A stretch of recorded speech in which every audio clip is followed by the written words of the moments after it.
وَإِذْ تَأَذَّنَ رَبُّكُمْ لَئِن شَكَرْتُمْ لَأَزِيدَنَّكُمْ وَلَئِن كَفَرْتُمْ إِنَّ عَذَابِي لَشَدِيدٌ.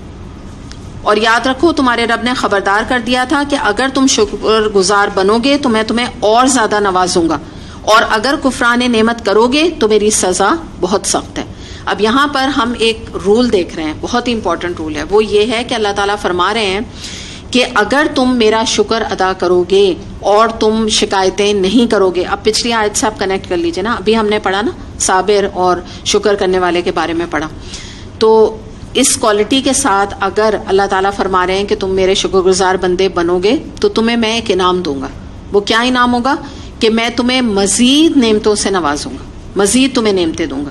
اور اگر تم میری نافرمانی کرو گے تو میری سزا بہت سخت ہے. بس سزا کہہ کے بتا دیا، لیکن اس سزا میں یہ بھی ہو سکتا ہے کہ میں تمہیں نعمتوں سے محروم کر دوں گا، پھر میں تمہیں نعمتیں نہیں دوں گا. کچھ بھی آپ ازیوم کر سکتے ہیں نا، کیونکہ اللہ تعالیٰ نے کہا پھر میری سزا بہت سخت ہے.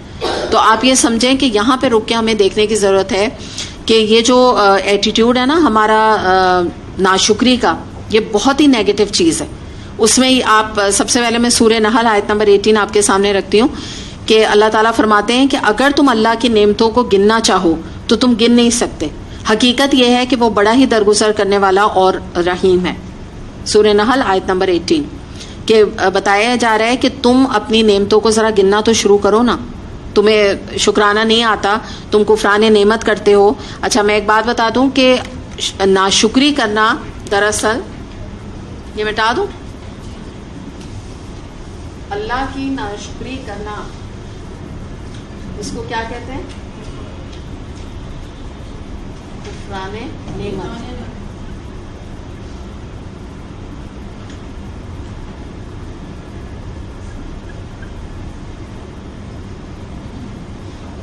ٹھیک ہے، یہ ایک طرح سے کفر کی ایک قسم ہے اللہ کی ناشکری کرنا. تو یہ یہاں ذکر کیا گیا کہ تمہیں اگر دل میں شکر نہیں آتا اللہ تعالیٰ کا تو ایک طریقہ بتایا گیا، تم ذرا نعمتیں گننی شروع کرو اپنی نا. تو اب آپ یہاں سے آپ چھوڑیں نا، دور دور کی نعمتیں چھوڑیں، آپ اپنے جسم میں ہی دیکھنا شروع کریں. آنکھوں کو دیکھیں، ہاتھ کو دیکھیں، پیر کا چلنا دیکھیں. الحمدللہ چل کے آپ آئے میجورٹی سب نا. تو آپ مجھے بتائیے کہ کتنی بڑی یہ نعمت ہے کہ نہیں، کتنی بڑی نعمت ہے. لیکن اس کے اوپر کوئی ہمارا یعنی جس کو کہتے ہیں نا کہ تھینکس بٹ نو تھینکس، کوئی خاص کوئی بات نہیں ہے. دوسری بات آپ یہ دیکھیے کہ سب سے پہلے اگر ہم شیطان کے بارے میں دیکھیں تو ہمیں یہ پتہ چلتا ہے کہ اس نے انسان کو ناشکرا بنایا دراصل. اور اس کے بارے میں سورہ اعراف میں آیت نمبر 17 آتی ہے جس میں اس نے خود کہا وَلَا تَجِدَ أَكْثَرَهُمْ شَاكِرِينَ. جب اس نے مہلت مانگی تھی نا اللہ تعالیٰ سے کہ میں بہکاؤں گا انسانوں کو، تو ساتھ میں اس نے یہ بات بھی کی تھی کہ اللہ تعالیٰ تو اکثر کو ناشکرا پائے گا، شکر گزار نہیں پائے گا انسانیت میں. یعنی اس نے بھی اپنی ایک پریڈکشن دے دی تھی. کیوں؟ کیونکہ میں انہیں بہکاؤں گا. تو پتہ یہاں کیا چل رہا ہے کہ اللہ کا شکر ادا نہ کرنا دراصل شیطانی رویہ ہے.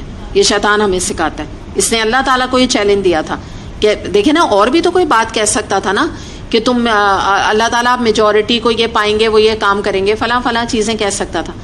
یہاں پر اس نے یہ کہا تھا کہ تو اکثر کو شکر گزار اے اللہ نہیں پائے گا. اور واقعی یہ حقیقت ہے کہ آپ یہ دیکھیے کہ ہمیں یہ پتہ چلتا ہے کہ یہ حیرت کا مقام ہوتا ہے کہ دنیا میں کچھ لوگوں کا نیچر یہ ہوتا ہے کہ اگر وہ کوئی ان کو تحفہ دے دے تو اس کا بار بار وہ احسان مانتے ہیں، شکریہ ادا کرتے نہیں تھکتے. یا یہ کہ ان کے ساتھ کوئی احسان کر دے، لائک ان کے کوئی وقت پہ کام آ جائے، کوئی مدد کر دے، کوئی پیسے دے دے، کوئی ان کا کوئی کام کروا دے، اس قسم کا کچھ بھی کر دے، کوئی ان کے گھر میں کوئی گفٹ بھیج دے، تو بار بار شکریہ ادا کرتے ہیں، بار بار احسان مانتے ہیں. بعض دفعہ لوگ کہتے ہیں کہ پوری زندگی بھی میں ان کو اپنی جان بھی دے دوں تو کم ہے، ایسی باتیں کرتے ہیں نا. لیکن وہی لوگ کبھی بھول کر، وہی لوگ یا اس کے علاوہ بھی لوگ جو ہے نا کبھی بھول کے اللہ کا شکر ادا نہیں کرتے. تو ایک انسان کا آپ کی ذات کے اوپر تو اتنا احسان ہو ہی نہیں سکتا. It is but impossible. ہو ہی نہیں سکتا کسی انسان کا احسان جتنا کہ ہمارا رب کا جو ہے نا ہمارے اوپر احسانات ہے. کسی کے انسان کا نہیں ہو سکتا، ہو ہی نہیں سکتا. اگر وہ کرے گا بھی تو اللہ نے وہ بھی بات اس کے دل میں ڈالی ہے، وہ بھی توفیق اللہ کی بخشی ہوئی ہے نا. تو ٹھیک ہے، وہ بات میں نہیں آپ سے کہتی کہ ایک بات یاد رکھیے گا کہ جو لوگوں کا شکریہ ادا نہیں کرتا وہ اللہ کا بھی نہیں کرتا. یہ بھی ایک بات ہوتی ہے. تو ٹھیک ہے آپ تھینکس کریں، لیکن اس کو اس کے مقام پہ رکھیں نا. اتنا نہیں کہ مطلب اللہ کو انسان بھلا دے، کیونکہ اصل دین اور اصل نعمتیں دینے والا تو رب ہی ہے.